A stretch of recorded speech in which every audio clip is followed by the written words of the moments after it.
সালামু আলাইকুম। আজকে আমি তৈরি করছি চিকেন স্টো। সেই চিকেন স্টোটা কীভাবে তৈরি করব সেটাই আপনাদের সাথে আমি শেয়ার করছি। প্রথমে আমি কিছু মুরগির মাংসের রানের পিস সেটা 4 পিসকে আমি টুকরো করে 2 টুকরো ও 3 টুকরো করে নিয়েছি এবং কিছু নিয়েছি আমি ভেজিটেবলস। এখানে আছে পেঁপে, গাজর এবং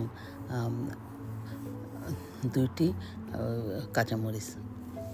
এইগুলো আমি স্লাইস করে নিয়েছি। এখন আমি কিছু মশলা নিয়ে নিচ্ছি। রসুন বাটা 1 চা চামচ, আদা বাটা 2 চা চামচ, গোলমরিচ 1 চা চামচ, কিছু লেমন জুস এবং এগুলো সব কিছু দিয়ে আমি মাংসটাকে ম্যারিনেট করে নিয়েছি।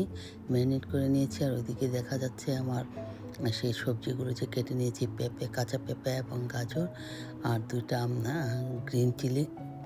এখন আমি 2 টেবিল পরিমাণ এক টুকরো বাটার দিয়ে দিলাম একটি প্যানের মধ্যে।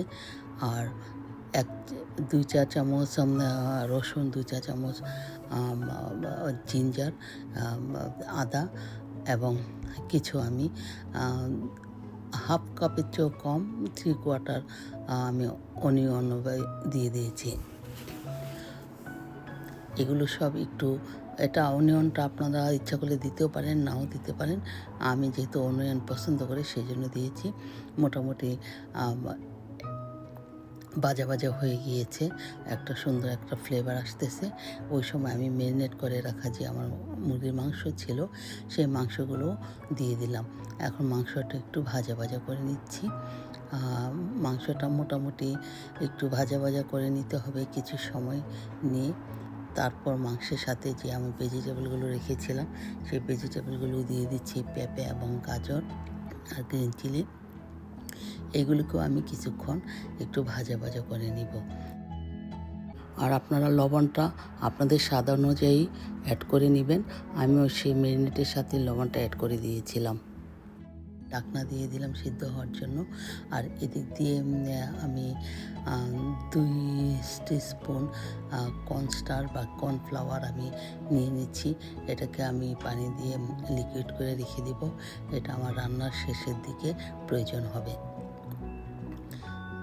এটাকেও লিকুইড করে রেখে দিলাম। আর ওই দিক দিয়ে আমার সেই যে চিকেন স্টোর জন্য এগুলো সব মোটামুটি ভাজা হয়ে গেছে। এখন আমার পেঁপেটা সিদ্ধ হতে একটু সময় লাগছিল। 2 টেবিল চামচ সয়া সস অ্যাড করে দিলাম এবং তার সাথে আমি 2 কাপ হট ওয়াটার অ্যাড করলাম। এখন আমি এটাকে ভালো করে সুন্দরভাবে আরও ভালো করে সফট করে সিদ্ধ করে নিব। এইভাবে আপনি ঢাকনা দিয়ে সিদ্ধ করতে পারেন এবং মাঝে একটু নেড়ে দিতে হবে। এখন আমার মোটামুটি সিদ্ধ হয়ে গিয়েছে। সিদ্ধ হয়ে যাওয়ার পরে যে পরিমাণ আমি লিকুইড রাখবো সেই পরিমাণ লিকুইড হয়ে গেছে। এখন আমি অ্যাড করে দেখছি আমার সেই গুলে রাখা কর্নস্টারটা। সেই কর্নস্টারটা দেওয়ার পরেই জাস্ট আমার সম্পূর্ণ যেই রকম আমি চেয়েছিলাম সেই রকম হয়ে যাবে। কর্নস্টারটা অ্যাড করে দিয়ে একটু নেড়ে দিচ্ছি। লিকুইড হয়ে গেছে। এখন আরেকটু সুন্দর ফ্লেভার আসার জন্য 1 টুকরা বাটার দিয়ে দিলাম এবং আরেকটু 1 টিস্পুন গোলমরিচ যে গুঁড়াটাও আবার দিয়ে দিলাম। মোটামুটি আমার রান্না কমপ্লিট। আমি একটু নেড়ে দিয়ে ঢাকনা দিয়ে দিলাম। ঢাকনা দিয়ে আমি আর 2-3 মিনিট রাখার পর আমি সেই চুলাটা অফ করে দিয়েছি।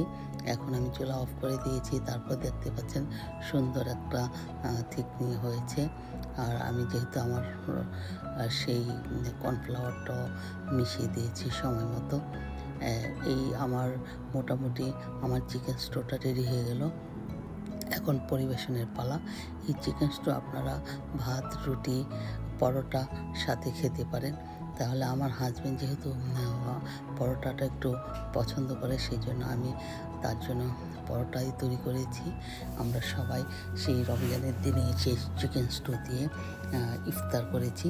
এটা খুব একটা স্বাস্থ্যসম্মত খাবার, খেতেও খুব ভালো হয়েছিল। আসলে স্বাস্থ্যসম্মত খাবার। তাহলে আশা করি আপনারা আপনাদের পরিবার নিয়ে এই চিকেন স্টুটা তৈরি করে খাবেন। আশা করি আপনাদেরও ভালো লাগবে। আপনারা ভালো থাকবেন এবং আমার জন্য দোয়া করবেন। আমিও আপনাদের সবার জন্য দোয়া করি। আল্লাহ যেন সবার এই রোজা কবুল করে নেয়।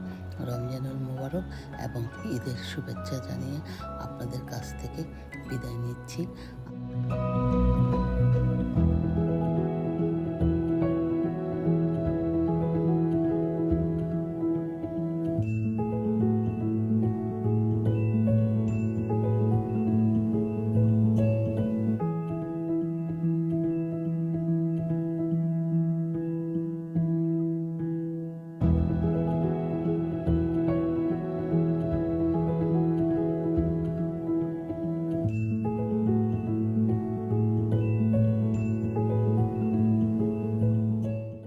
আপনারা আমার সাথেই থাকবেন এবং আমার সাথেই আছেন।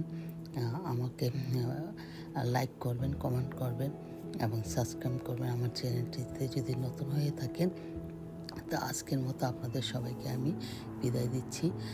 তাহলে আপনারা ভালো থাকবেন, সুন্দর থাকবেন। রমজানুল মুবারক এবং ঈদের অগ্রিম শুভেচ্ছা। আসসালামু আলাইকুম। আল্লাহ হাফেজ।